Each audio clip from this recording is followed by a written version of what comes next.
Hello বন্ধুগণ, আজকে আপনাদেরকে দেখাবো কিভাবে ব্যাচেলার গরুর মাংস রান্না করা লাগে।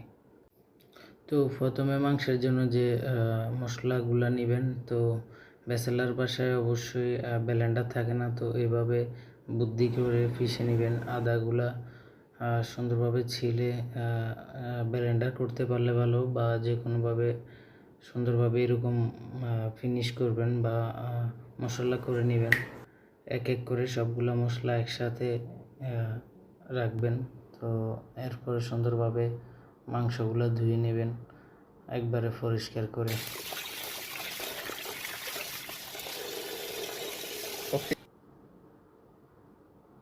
মাংস ধোয়া শেষ হলে এরপরে যে মশলাগুলো দিয়ে রান্না করবেন ওইগুলা, যেমন হলুদের গুঁড়া, মরিচের গুঁড়া,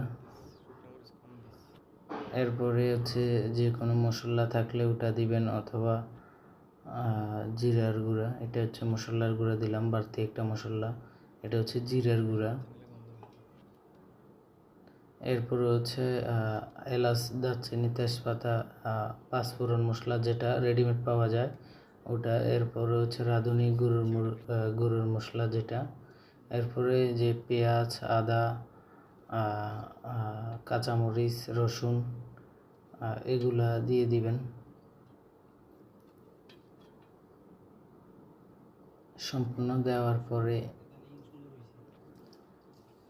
হাত দিয়ে একটু ম্যারিনেট করে নেবেন, যাতে মাংসের ভিতরে ভালোভাবে মশলাগুলো যায়।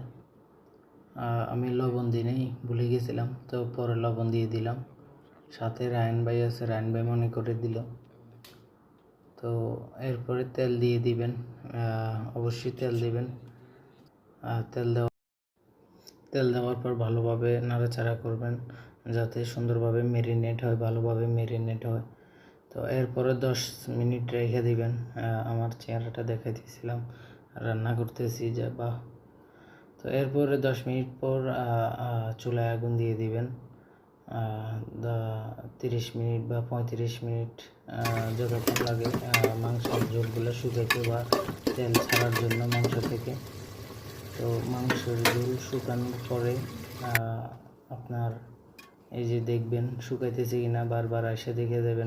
এরপর বারবার চেক করবেন মাংস থেকে ঝোল শুকাইছে কিনা।